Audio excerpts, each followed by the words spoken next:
Muy buenos días, hermanos. Dios les bendiga. Les habla el hermano Eulalio Ramos en la continuación de las 7 palabras que estamos compartiendo en este tiempo de Semana Santa. Hoy nos corresponde la tercera palabra. La tercera palabra que encontramos en capítulo 19 del Evangelio de Juan, los versos 25 al 27. Y dice así la palabra del Señor. Estaban junto a la cruz de Jesús su madre y la hermana de su madre, María, mujer de Cleofas, y María Magdalena. Cuando vio Jesús a su madre y al discípulo a quien él amaba, que estaba presente, dijo a su madre: Mujer, he ahí tu hijo. Después dijo al discípulo: He ahí tu madre. Y desde aquella hora el discípulo la recibió en su casa. Que Dios añada bendición a su palabra. ¿De qué nos habla esta tercera palabra? ¿Cuál es su enseñanza? ¿Cuáles son los principios de vida que encontramos en esta tercera palabra que podamos aplicar a nuestro diario vivir?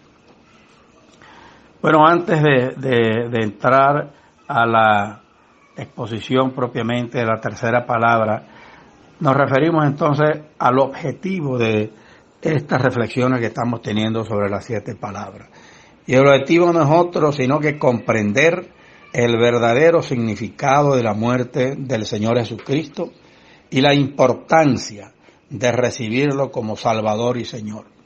Porque solamente por la muerte de Cristo en la cruz es que nuestros pecados pueden ser perdonados, podemos reconciliarnos con Dios y tener vida eterna.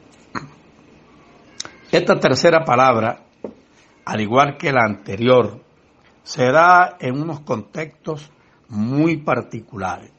En la segunda palabra, cuando el Señor Jesucristo le dijo al ladrón: hoy de cierto te digo que hoy estarás conmigo en el paraíso. El Señor Jesucristo moría entre 2 ladrones. Habían allí 3 cruces. El Señor Jesucristo fue ubicado muy a propósito por los amargados religiosos de su época y las autoridades romanas. Lo habían colocado en el centro, señalando de esa manera al Señor Jesucristo como el peor de los 3. Siempre el que colocaban de esa manera era el peor de los 3. Y luego le colocaron a 2 ladrones, uno a cada lado. Y en el contexto de hoy, aunque por lo tanto en todas estas 7 palabras, el principal, digamos, tenor del asunto eran los sufrimientos atroces que estaba recibiendo el Señor Jesucristo de parte de sus torturadores. Sin embargo, el Señor Jesucristo en cada momento no dejó de mostrar su amor y su compasión por la familia humana. De modo que no es distinto en esta tercera palabra. En esta tercera palabra que tiene mucho por un lado, de mucha tristeza, un contexto muy conmovedor, pero también es un contexto muy emocionante. El Señor Jesús, quien como primogénito se hizo responsable de asegurar el sustento de su familia antes de comenzar su ministerio, no cedió esa responsabilidad a sus hermanos porque ellos no simpatizaban con su ministerio ni creían en él. Como está escrito en Juan capítulo 7 versos 3 al 5. Jesús tenía 4 hermanos y eso lo podemos leer en Mateo 13 verso 55, y donde se describen allá 4 hermanos: Jacobo, José, Simón y Judas.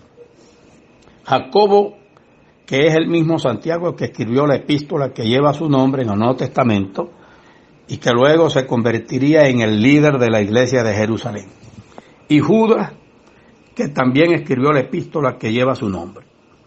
Ahora, en vista de la concepción virginal de Jesús, ellos solo fueron hermanos de Jesús por el lado de María, ya que José no fue el padre humano de Jesús, como nos lo dice Mateo capítulo 1, verso 16, verso 18 y verso 23, y Lucas 1, 35.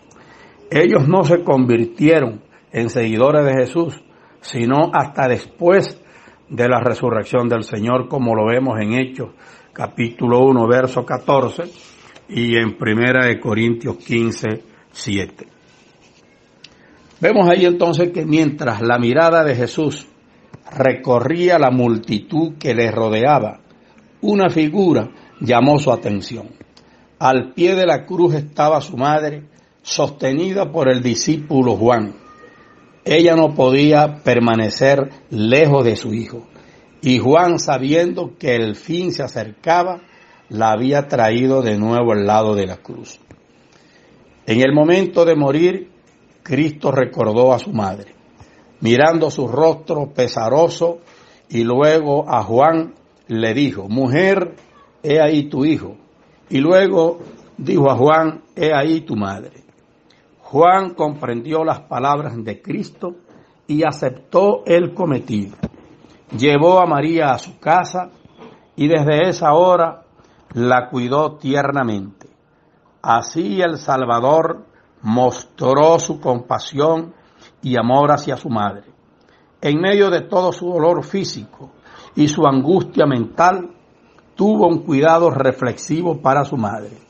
No tenía dinero con qué proveer a su comodidad, pero estaba él entronizado en el corazón de Juan y le dio a su madre como el legado más precioso.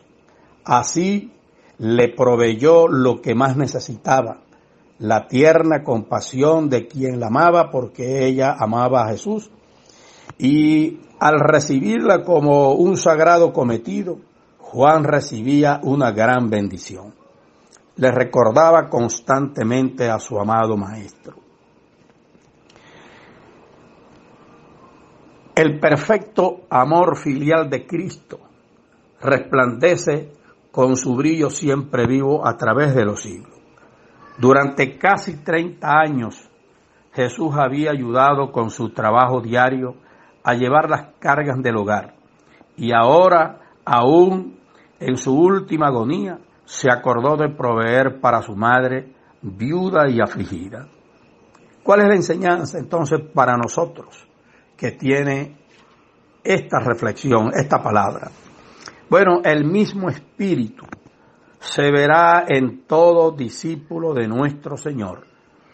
Los que siguen a Cristo sentirán que es parte de su fe respetar a sus padres y cuidar de ellos. Como nos lo dice la Escritura en Efesios 6:2, honra a tu padre y a tu madre, porque es el primer mandamiento con promesa, para que te vaya bien y seas de larga vida. Los padres y las madres nunca dejarán de recibir cuidado reflexivo y tierna simpatía de parte del corazón donde se alberga el amor de Cristo. El Señor de Gloria estaba muriendo en rescate por la familia humana. Al entregar su preciosa vida, Cristo no fue sostenido por un gozo triunfante, porque allí todo era lobreguez opresiva. No era el temor de la muerte lo que le agobiaba.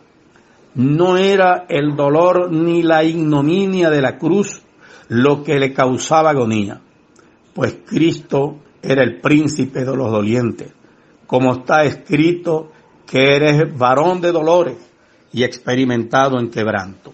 Pero su sufrimiento provenía del sentimiento de la malignidad del pecado, del conocimiento de que por la familiaridad con el mal, el hombre se había vuelto ciego. Cristo vio cuán terrible es el dominio del pecado. sobre el corazón humano, y cuán pocos estarían dispuestos a desligarse de su poder. Sabía que sin la ayuda de Dios, la humanidad tendría que perecer, y vio a las multitudes perecer, teniendo a su alcance ayuda abundante. Hoy, por consiguiente, cuando se celebra, digamos, un aniversario más, o se conmemora un aniversario más del sacrificio, de la crucifixión del Señor Jesucristo, de su sacrificio por toda la humanidad, el llamado es urgente, porque estas palabras entonces tienen un sentido de urgencia a que la humanidad se arrepienta de sus pecados y reciba al Señor Jesucristo como Salvador personal.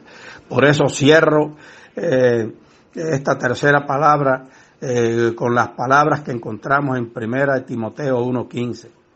Palabra fiel y digna de ser recibida por todos, que Cristo Jesús vino al mundo para salvar a los pecadores, de los cuales yo soy el primero, le dijo Pablo a Timoteo.